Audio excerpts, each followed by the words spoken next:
E-PG पाठशालायां तत्र भवतां समेषां स्वागतं व्याहरामि। अहमस्मि राजकुमारमिश्रः। अहं साम्प्रतं राष्ट्रीयसंस्कृतसंस्थानेन सञ्चालिते हरियाणा संस्कृतविद्यापीठे हरियाणास्थे सहायकाचार्यपदे साहित्यविभागे कार्यरतोऽस्मि। अहं भवतां समेषां पुरस्तात् काव्यप्रकाशस्य चतुर्थ उल्लासगतविषयं निरूपयामि। भवन्तः इतः पूर्ववर्तिनि पाठे असंलक्ष्यक्रमव्यङ्ग्यध्वनेः भेदान् पठितवन्तः। सर्वप्रथमं भवन्तः विवक्षितान्यपरवाच्यध्वनिः यः भवति सः द्विविधः भवति इति पठितवन्तः। असंलक्ष्यक्रमव्यङ्ग्यः संलक्ष्यक्रमव्यङ्ग्यश्च इति भेदेन।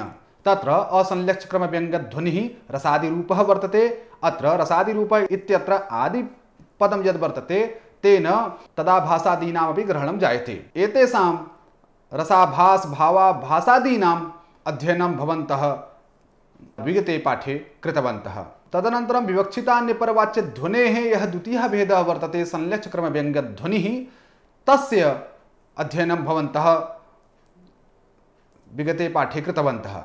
संलक्ष्यक्रमव्यङ्ग्यध्वनिः सर्वप्रथमम् अयं त्रिविधः भवति। शब्दशक्त्युक्तभेदेन, अर्थशक्त्युक्तभेदेन, उभयशक्त्युक्तभेदेन। एतेषु यः प्रथमः भेदः वर्तते संलक्ष्यक्रमव्यङ्ग्यस्य शब्दशक्त्युक्तभेदः, सः द्विविधः वर्तते। शब्दशक्त्युक्तध्वनिभेदः वस्तुभेदेन अलङ्कारभेदेन द्वैविध्यम् आपनोति। तत्र शब्दशक्त्युक्तध्वनौ भवन्तः शब्देन यत्र अलङ्कारः व्यज्यते तादृशम् उदाहरणं पठितवन्तः। पुनश्च शब्देन यत्र वस्तु व्यज्यते तादृशम् उदाहरणं भवन्तः वर्तमानेन अनेन पाठेन पठिष्यन्ति। सर्वप्रथमं शब्दशक्त्युक्तध्वनेः अलङ्कारध्वनिं भवन्तः पठितवन्तः उदाहरणद्वयेन।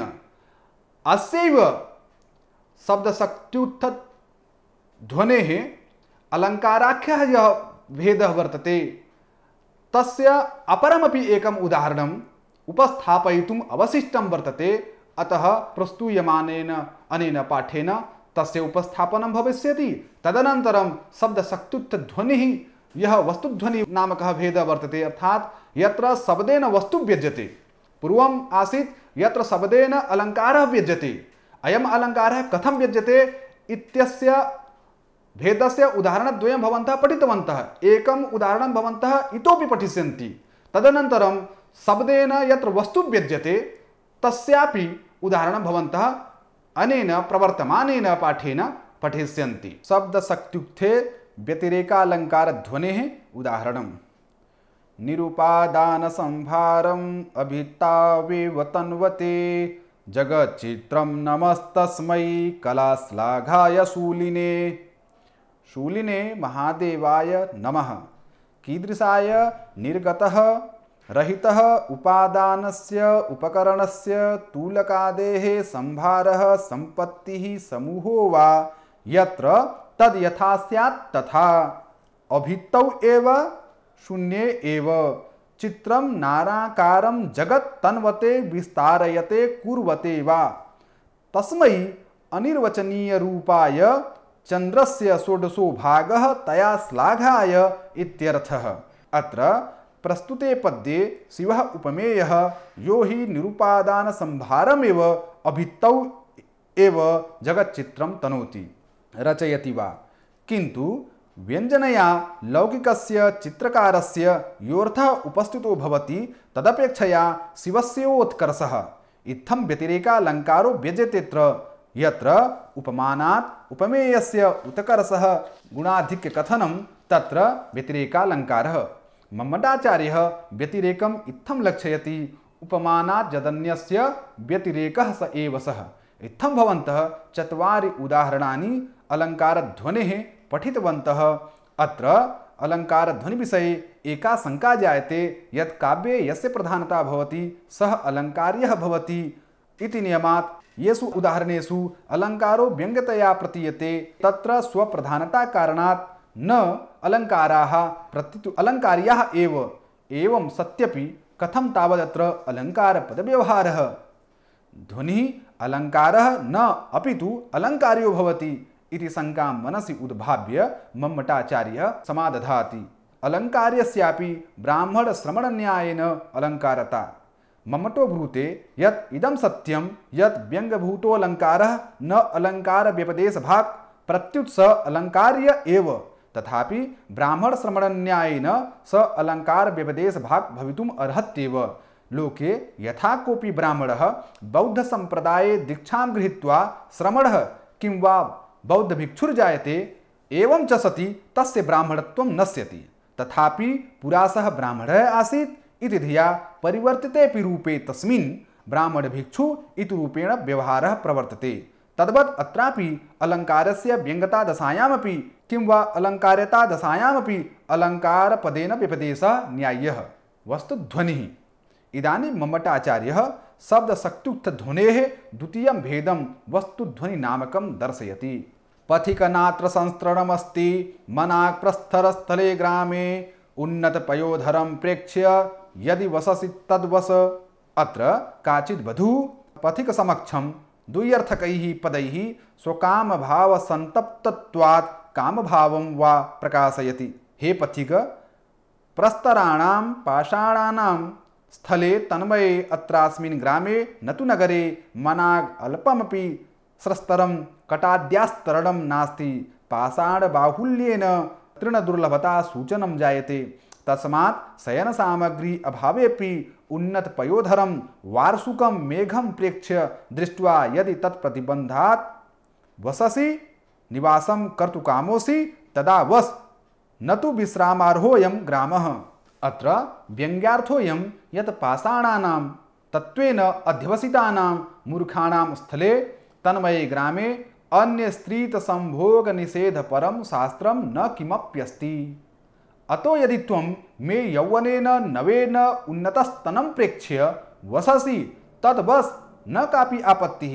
अत्र यदि उपभोगक्षमोऽसि तदात्र आस्व इति व्यज्यते। अत्र यदि पयोधरादिपदे परिवर्तनं क्रियते तदा वस्तुध्वनिः अपरार्थभूतो उद्भवितुम् अर्हो न भवेत्। अतः शब्द परिवृत्ति असहत्वादेव अपरार्थो वस्तुरूपो व्यज्यते अत्र। तस्मात् शब्दशक्तिमूलो ध्वनिः अत्र। वस्तुध्वनेः उदाहरणान्तरं शनिरशनिश्च तमुच्चैर्निहन्ति कुप्यसि नरेन्द्र यस्मै त्वं यत्र प्रसीदसि पुनः स भात्युदारोऽनुदारश्च। हे नरेन्द्र, त्वं यस्मै कुप्यसि तं शनिः शनिनामको ग्रहः अशनिः वज्रं च उच्चैः अतिशयेन निहन्ति। यत्र तु प्रसीदसि तत्र पुरुषः उदारः उद्भटः दाता वा अनुदारः अनुगता दाराः पत्नी यस्य सः त्वद्दत्तैश्वर्येण अप्रवासात् अनुदारो भूत्वा भाति। अत्र परस्परं विरुद्धस्वभावौ शनिः अशनिश्च त्वत्प्रसादनार्थम् एकमेव तव कोपभाजनस्य व्यक्तिविशेषस्य हननरूपं कार्यं कुरुतः इति वस्तु ध्वन्यते। अर्थशक्त्युक्तध्वनिविवेचनम्। इत्थं शब्दशक्त्युक्तध्वनेः प्रकारद्वयम् अलङ्कारध्वनिनाम्ना वस्तुध्वनिनाम्ना च मम्मटेन प्रतिपादितं भवद्भिश्च पठितम्। इदानीं संलक्ष्यक्रमव्यङ्ग्यध्वनेः यो द्वितीयः भेदः अर्थशक्त्युक्तध्वनिनामको वर्तते तस्य निरूपणावसरः प्राप्तः। मम्मटाचार्यः अर्थशक्त्युक्तध्वनिं द्वादशभेदतया विभजते। अर्थशक्त्युद्भवोऽप्यर्थो व्यञ्जकः सम्भवी स्वतः प्रौढोक्तिमात्रात् सिद्धो वा कवेः तेनोऽम्भितस्य वा वस्तुवालङ्कृतिर्वेति षड्भेदौसौ व्यनक्ति यत् वस्त्वलङ्कारमथवा तेनायं द्वादशात्मकः। अर्थात् अर्थशक्त्युक्तध्वनिः प्रथमतः त्रिविधः स्वतः सम्भवी कवि प्रौढोक्तिमात्र सिद्धः कवि निबद्ध वक्तृ प्रौढोक्ति सिद्धश्चेति। तत्र स्वतः सम्भवी इत्यस्य अभिप्रायः तादृशो व्यङ्ग्यार्थ विशेषार्थः यः लोके सर्वथा सिद्धो वर्तते। कवि प्रौढोक्तिमात्र सिद्धस्य अभिप्रायः तादृशः अर्थः यो हि लोके न सिद्धः केवलं कवेः प्रतिभयैव सिद्धः तथा च लोके अदृष्टोपि कवि प्रतिभा मात्रेण कल्पितः यथा कीर्त्यादेः धवलतादिसाधनं। तदनन्तरं कविनिबद्ध वक्तृप्रौढोक्ति सिद्धस्य अभिप्रायोऽयं यत् कविना उम्भितस्य पूरितस्य वर्णनया उम्भितस्य नायकादेः अर्थात् कविनिबद्धस्य नायकादेः प्रौढोक्तिमात्रात् सिद्धः। इत्थम् अर्थशक्तिमूलध्वनिः त्रिविधः सोऽपि वस्तुरूपो वालङ्कृतिरूपो वेति षड्विधः। असौ षड्विधोपि वस्तुमात्रम् अथवा अलङ्कारमात्रं व्यनक्ति व्यञ्जयति तेन हेतुना अयम् अर्थशक्त्युद्भवः अर्थशक्तिमूलो ध्वनिः द्वादशात्मकः द्वादशविधः इति भावः। भवन्तः अर्थशक्त्युध्वनेः एतान् द्वादशभेदान् इत्थम् अवगन्तुं शक्नुवन्ति। यथा स्वतः संभविनी अर्थे तावत् भेदान् पश्यन्तु। स्वतः संभविना वस्तुना वस्तुध्वनिः, स्वतः संभविना वस्तुना अलङ्कारध्वनिः, स्वतः संभविना अलङ्कारेण वस्तुध्वनिः, स्वतः संभविना अलङ्कारेण अलङ्कारध्वनिः। कवि प्रौढोक्ति सिद्धे अर्थे भवन्तः तावत् प्रकारान् पश्यन्तु। कवि प्रौढोक्ति मात्र सिद्धेन वस्तुना वस्तुध्वनिः, कवि प्रौढोक्ति मात्र सिद्धेन वस्तुना अलङ्कारध्वनिः, कवि प्रौढोक्ति मात्र सिद्धेन अलङ्कारेण वस्तुध्वनिः, कवि प्रौढोक्ति मात्र सिद्धेन अलङ्कारेण अलङ्कारध्वनिः। पुनश्च कवि निबद्ध वक्तृ प्रौढोक्ति सिद्धे अर्थे कथं तावद् भेदाः भवन्ति भवन्तः पश्यन्तु। कवि निबद्ध वक्तृ प्रौढोक्ति सिद्धेन वस्तुना वस्तुध्वनिः, कवि निबद्ध वक्तृ प्रौढोक्ति सिद्धेन वस्तुना अलङ्कारध्वनिः, कवि निबद्ध वक्तृ प्रौढोक्ति सिद्धेन अलङ्कारेण वस्तुध्वनिः, कवि निबद्ध वक्तृ प्रौढोक्ति सिद्धेन अलङ्कारेण अलङ्कारध्वनिः। अत्र प्रत्येकस्मिन् भागे चत्वारो भेदाः दर्शिताः वर्तन्ते। सर्वान् आहत्य द्वादश भेदाः जायन्ते अर्धशक्त्युद्भवे भेदे। इदानीम् एतेषां भेदानां क्रमशः उदाहरणानि उपस्थाप्यन्ते भवतां पुरस्तात्। स्वतः संभविना वस्तुना वस्तुध्वनिः। अलस शिरोमणिर्धूर्तानाम् अग्रिमः पुत्री धनसमृद्धिमयः इति भणितेन नताङ्गी प्रफुल्लविलोचना जाता। संभावित वरगुणवर्णनं काचित् यौवनाक्रान्तकुमारीं प्रति कापि तदीयधात्री विदधाति। हे पुत्री, अयं वरः अलसानां निरुद्योगानां शिरोमणिः श्रेष्ठः, धूर्तानां चाग्रिमः अग्रगण्यः, धनसमृद्धिमयः, प्रचुर धनसमृद्धि इति भणितेन भासितेन लज्जया नताङ्गी सा कुमारी प्रफुल्लविलोचना। प्रफुल्ले हर्षविकसिते विलोचने नयने यस्याः तादृशी जाता अभवत् इत्यर्थः। अत्र प्रफुल्लविलोचनत्वेन हर्षो व्यज्यते, नताङ्गित्वेन स्वस्याः मानिनीत्वं नमस्कारद्वारा बुध्यते। अत्र आलसत्वेन वरोऽयं गृहतो बहिर्न गमिष्यति, सदैव मम समक्षमेव स्थास्यति। धूर्तानाम् अग्रणी इत्यस्य अभिप्रायः यदयं मूर्खो नास्ति तथा साधुरपि नास्ति, अपितु अयं सर्वाः कामशास्त्रविषयकाः कलाः जानीते। अत एतेन सह कृते सहवासे बहु आनन्दः उत्पत्स्यते। धनसमृद्धिमयः इति कथनेन जीवनयात्रायां चिन्ता नास्ति इति कारणेन सा कुमारी प्रसन्ना जायते। अत्र वरस्य त्रिभिरपि विशेषणैः सा कुमारी भाविनो वरस्य परिचयं प्राप्नोति, येन तस्याः प्रफुल्लविलोचनत्वं सम्पद्यते।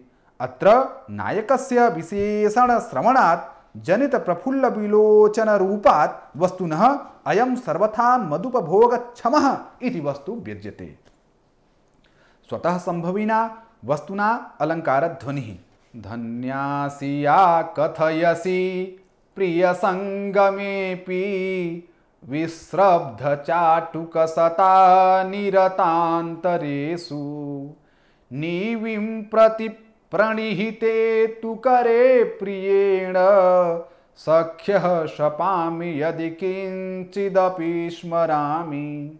रतिकथापरासु सखीसु मध्ये रतिकालीनं स्वप्रियालापं कथितवतीं काञ्चित् उपहसन्त्याः त्वम् इदानीं स्वरतिवार्तां कथय इति प्रेरितायाः उक्तिरियम्।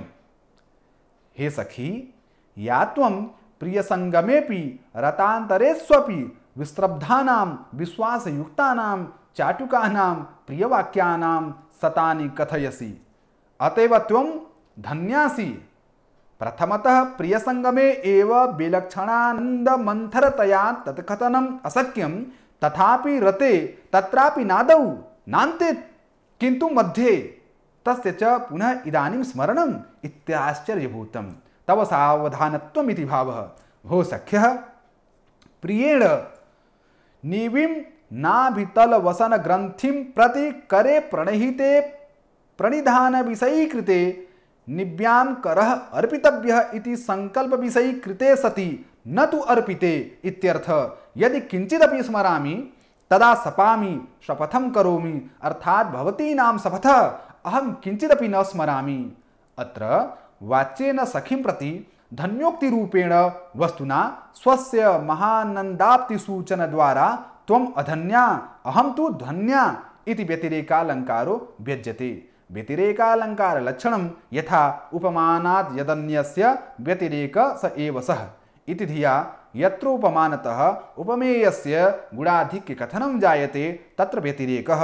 अत्र रति प्रसंग अज्ञातानुभावा नायिका उपमेयं ज्ञातसुरतस्वादा नायिका च उपमानं द्वयोः उपमेयभूतायाः अज्ञातसुरतानन्दायाः नायिकायाः एव प्राधान्य व्यञ्जनात् व्यतिरेकालंकारः।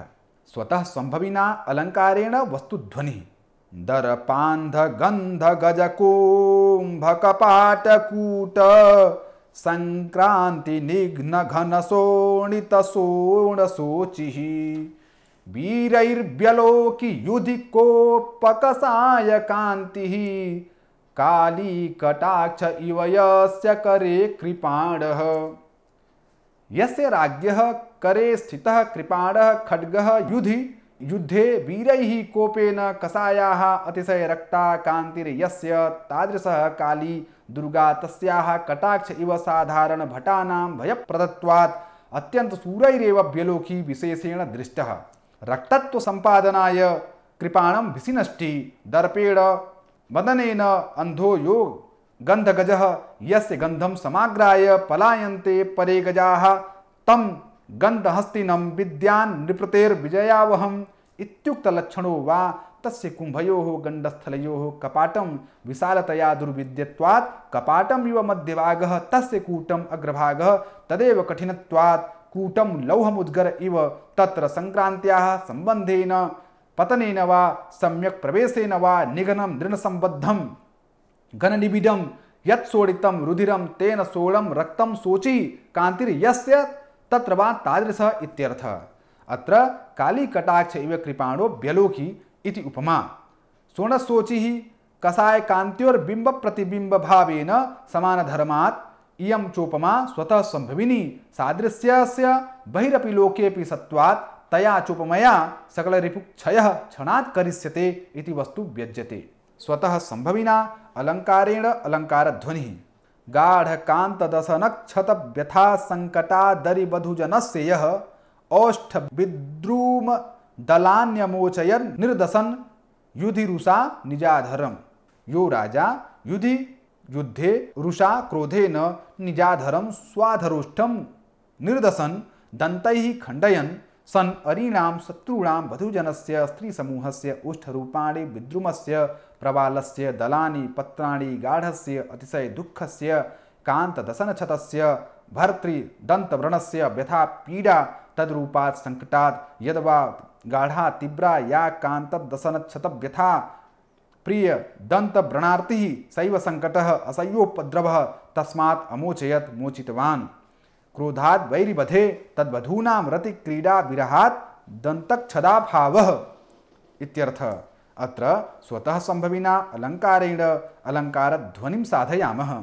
यो हि निजमपि अधरं दशति स कथं परेषाम् अधरान् मोचयतीति विरोधः। अर्थात् ओष्ठदशनेन ओष्ठदशनव्यथामोचनं विरुद्धं च ओष्ठदशनव्यथामोचन क्रिययोः कारणकार्योरपि समकालिकत्वम् इति। तेन च स्वाधरदशनशत्रुत्व व्यापादनयोः एककालिकत्वरूपैकधर्मसम्बन्धात् तुल्ययोगिता तथा च मम नृपस्य छत्यापि ओष्ठदशनरूपछत्यापि वा अन्यस्य वैरिवधूजनस्य तद्बुद्धि नृपबुद्धि उत्प्रेक्ष्यते इति कारणात् उत्प्रेक्षालंकारो व्यज्यतेऽत्र। अयं तुल्ययोगितालंकारो दशमे उल्लासे मम्मटेन लक्षितो वर्तते। नियतानां सकृद्धर्मः स पुनस्तुल्ययोगिता अर्थात् नियतानां प्राकरणिकानाम् अप्राकरणिकानाम् अनेकेषाम् अर्थानां यत्र एकधर्मरूपः सम्बन्धः तत्र तुल्ययोगिता नामालंकारः इति लक्षणानुसारमत्र ओष्ठदशनव्यथामोचनरूपक्रिययोः पारस्परिकविरोधसत्त्वादपि विरोधालङ्कारः तस्माच्च स्वाधरदशनशत्रुव्यापादनरूपयोः अर्थयोः एककालिकत्वरूपो धर्मः अभिसम्बध्यते तस्मादत्र तुल्ययोगितालङ्कारः कविप्रौढोक्तिमात्रसिद्धेन वस्तुना वस्तुध्वनिः कैलासस्य प्रथमशिखरे वेणुसम्मूर्च्छनाभिः श्रुत्वा कीर्तिं विबुधरमणी गीयमानां यदीयां स्रस्तापाङ्गा सरसविशिनी काण्डसञ्जातशङ्का दिङ्मातङ्गाः श्रवणपुलिने हस्तमावर्तयन्ति कस्यचित् राज्ञो वर्णनमिदं कैलासस्य गिरिविशेषस्य प्रथमशिखरे श्रेष्ठशृङ्गे मूलशिखरे वा वेणूनां वंशवाद्यानां सम्मूर्छनाभिः रागविशेषैः विबुधानां देवानां रमणीभिः अप्सरोभिः गीयमानां यदीयां यस्य प्रकृतस्य राज्ञः सम्बन्धिनीं कीर्तिं श्रुत्वा सरसस्य स्निग्धस्य विशिनीकाण्डस्य कमलिनी मृडालस्य संजाता शंका संदेहो भ्रांतिर्वा येषाम् एवं भूताः अतएव स्रस्तापाङ्गाः चलितनेत्रप्रान्ताः यद्वा स्रस्ताः तिर्यग्भूताः अपाङ्गाः नेत्रप्रान्ताः येषां तादृशाः दिग्मातङ्गाः एरावतादयः दिग्गजाः श्रवणपुलिने श्रवणयोः कर्णयोः पुलिने समीपे कर्णतटे इति भावः हस्तं सुण्डाम् आवर्तयन्ति चालयन्ति मुहुर्मुहुः व्यापारयन्ति इत्यर्थः अत्र कविप्रतिभा मात्रस्य निष्पन्नात् यशसः श्रवणप्रदेशात् विशिनी संभावनया कर्णे हस्तावर्तनरूपेण कविप्रतिभा मात्र निष्पन्नेन वस्तुना येषां दिग्गजानां जडानाम् इति भावः अर्थाधिगमः गीतार्थज्ञानं नास्ति तेषामपि इत्थम्भूतायाः कीर्तिधवलतातिशयकारणात् मृडालभ्रान्तिरूपबुद्धेः उत्पादनात् त्वत्कीर्तिः चमत्कारोत्पादिका अस्ति इति वस्तु ध्वन्यते। अत्र व्यङ्ग्यवस्तु व्यञ्जकवस्तु एतद्द्वयमपि केवलं कविप्रतिभामात्रसिद्धं कविप्रौढोक्तिमात्रसिद्धेन वस्तुना अलङ्कारध्वनिः केशेषु बलात्कारेण तेन च समरे जयश्रीर्गृहीता यथा कन्दराभिर्विधुरास्तस्य दृढं कंठे संस्थापिता तेन राज्ञा नायकेन वा युद्धक्षेत्रे सुरतभूमौ वा केशान् बलात् धृत्वा जयश्री इत्थम् आलिङ्गिता तथा तस्य रतिक्रीडां विलोक्य मदनोन्मत्ताभिः कन्दराभिः स्त्रीलिङ्गेन नायकत्वारोपो ध्वन्यते तथा च दरिभिः नायिकाभिश्च तस्य राज्ञः नायकस्य च विधुराः शत्रवः संभोगाः सहिष्णवः कंठे तटे कंठदेशे च दृढं गाढं यथा स्यात् तथा संस्थापिताः इत्यर्थः तेन पराजिताः शत्रवः गुहास्येव तिष्ठन्ति इति भावः अत्र व्यङ्ग्यः प्रदर्श्यते अत्र मम्मटेन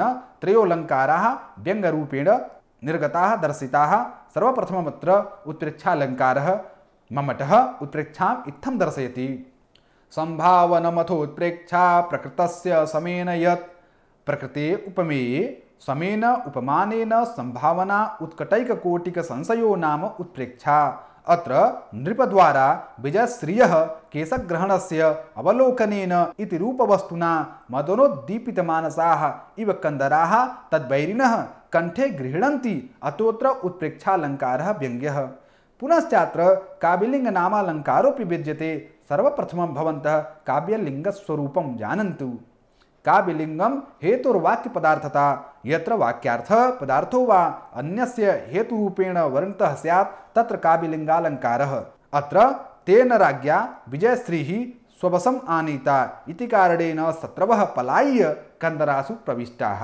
अत्र प्रथमवाक्यार्थः द्वितीयवाक्यार्थस्य कारणरूपेण उपन्यस्तो वर्तते तेन काव्यलिङ्गालङ्कारः ममटोऽत्र अपन्नुतिमपि मनुते अतो भवन्तः पूर्वम् अपन्नुतिस्वरूपं जानन्तु प्रकृतं यन्निषिध्यन्यत् साध्यते सा त्वपन्नुतिः यत्र प्रकृतम् अर्थात् उपमेयम् असत्यतया साधयित्वा उपमानमेव सत्यतया स्थाप्यते तत्र अपन्नुतिरलङ्कारः अपन्नुतिपक्षे शत्रवः भयकारणात् कन्दरासु प्रविष्टाः इति प्रकृतार्थम् असत्यतया संसाध्य कंदराः पूर्वतः एव स्वान्तरे स्थितान् शत्रून् तद्भयात् बहिर्गन्तुं न ददाति इति अन्यस्य अर्थस्य स्थापना जायते, तस्मादत्र अपन्नुतिः।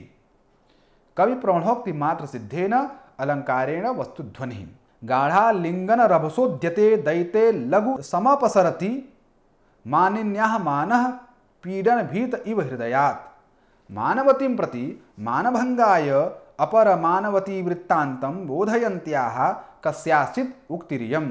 गाढ़ालिंगनाय रभसेन हर्षेण वेगेन वा दैते प्रिये उद्यते एव न तु आचरितवती मानिन्याः वशीकृतमानसायाः अपि मानः पीडनात् भीत इव हृदयात् लघु शीघ्रं गुप्तं वा सम्यक् निःशेषतोपसरति गच्छतीत्यर्थः।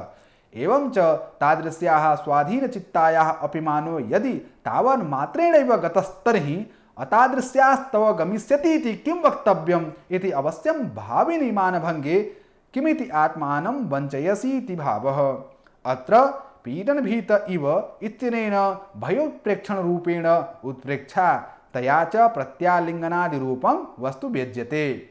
कवि प्रौढोक्ति मात्र सिद्धेन अलंकारेण अलंकार ध्वनिः या स्थविरमपि हसन्ति कविवदनाम्बुरुह बद्ध विनिवेशा दर्शयति भुवनमण्डलम् अन्यदिव जयति सा वाणी। या वाणी वागदेवता अभिन्नत्वेन अध्यवसिता काव्यरूपा कविवाक् स्थविरं वृद्धम अर्थात ब्रह्मांडं नवीन वस्तु निर्माण कला रहितं जड़ कमलोपरि विराजमानं हसन्तीव कवेर्वदनमेव अम्बुरुहं पद्मं तत्र बद्धो रचितो विनिवेशः स्थितिर्यया सा तादृशी भुवनमण्डलम् अन्यदिव लक्षयति सा जयति सर्वोत्कर्षेण वर्तते। अत्र स्थविरमिव हसन्ति उत्प्रेक्षालंकारेण चमत्कारजनकं प्रतिक्षणं नवनवं जगच्चेतने कविमुखरूपासने स्थिता वाणी रचयति न च तथा सामर्थ्यं जड़ कमलासनोपरिस्थितस्य ब्रह्मणः। अतो ब्रह्मापेक्षया कविवाणी आधिक्येन वर्णिता वर्तते, तस्मादत्र व्यतिरेकालंकारो व्यज्यते। इत्थं कवि प्रौढोक्ति मात्र सिद्धाख्यं भेदचतुष्टयं समाप्तं। तदनु कवि निबद्ध वक्ति प्रौढोक्ति मात्र सिद्ध व्यंजकार्थक भेदानां वर्णनम् अवशिष्यते इति धिया क्रमप्राप्त भेदोऽयं प्रतन्यते साम्प्रतम्। यद्यपि सामान्य व्यवहारेण कवि निबद्ध वक्तापि कवि प्रौढोक्तौ एवान्तर्भवति, तथापि तस्मिन् सहृदयाः कवि प्रौढोक्ति सिद्धस्य अपेक्षया अधिकं चमत्कारम् अनुभवन्ति। कवि निबद्धे वक्तरि रागादिकस्य आवेशात् तस्य उक्तौ चमत्कारातिशयो जायते सहृदयानां मते। अतो भेदोऽयं पृथगेव मम्मट मते, किन्तु रसगंगाधरकारः पंडितराज जगन्नाथ एतान् भेदान् कवि प्रौढोक्तौ एव अंतर्भावयति इति विशेषः। कवि निबद्ध वक्तृ प्रौढोक्ति सिद्धेन वस्तुना वस्तुध्वनिः ये लंकागिरिमेखलासु स्खलिताः संभोग खिन्नोरगी स्फारोत्फुल्ल फणावलीक वदने प्राप्ता दरिद्रत्वं त इदानीं मलयानिला विरहिणी निश्वास संपर्किणो जाता झटिति शिशित्वेपि बहलास्तारुण्यपूर्णा इव। कर्पूर मंजरी नामके सट्टके प्रथम जवनिकानन्तरे दिव्या विभ्रमलेखायाः निदेशेन विचक्षणा नाम्न्या सख्या कृतं वसन्तवर्णनमिदं। ये वाता लंकागिरिः हेमकुटः तस्य मेखलासु नितंबेषु स्खलिताः स्वभोक्तृ सर्पत्रासात् इति भावः। संभोगेन खिन्नानां श्रान्तानां क्षुत्पीडितानां उरगीणां सर्पिणीनां स्फारा वितता उत्फुल्ला ऊर्ध्वप्रसृताः ईदृशीया फणावलिः तया कवलने भक्षणे सति दरिद्रत्वं क्षीणत्वं प्राप्ताः स्वल्पावशिष्टाः सन्ति इति भावः। ते इदानीं मलय संबन्धात् मलयानिलाः विरहिणी निश्वासैः संपर्किणः ईषत्सम्बन्धा एव न तु सम्यक् संबलिताः प्राप्तैश्वर्याः सन्तः झटिति शीघ्रमेव शिशित्वेपि तारुणपूर्णाः इव बहलाः पुष्टावयवाः विरही जन हृदय पीडने समर्था जाताः इत्यर्थः। अत्र निःश्वासैः प्राप्तैश्वर्याः वायवः किं किं न कुर्वन्ति इति वस्तु व्यज्यते। इदानीं भवतां समक्षम् एतस्य प्रस्तुतस्य पाठस्य विषय संग्रह उपस्थाप्यते। शब्दशक्त्युक्त ध्वनिः दुविधा भवति अलंकार भेदेन वस्तुभेदेन। तत्र शब्दशक्त्युक्त ध्वनिः अलंकारात्मकः यः वर्तते तस्य उदाहरणद्वयं भवन्तः इतः पूर्ववर्तिनि पाठे पठितवन्तः आसन् एकम् उदाहरणम् इतोपि वर्णयितुम् अवशिष्टमासीत् यस्य पठनं भवन्तः प्रस्तूयमानेन अनेन पाठेन कृतवन्तः। तदनन्तरं शब्दशक्त्युध्वनेः यः द्वितीयः प्रकारः अर्थात् शब्दशक्त्युत्थे ध्वनौ कदाचित् वस्तुरपि व्यज्यते, अतः शब्दशक्त्युत्ध्वनौ वस्तुः कथं व्यज्यते इत्यस्यापि निदर्शनं भवन्तः प्राप्तवन्तः एव।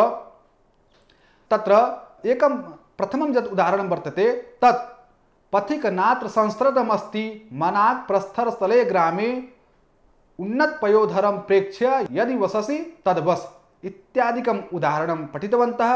तदनु अन्यदपि उदाहरणं भवन्तः पठितवन्तः शनिरशनिश्च तमुच्चैर्निहन्ति इत्यादि रूपं।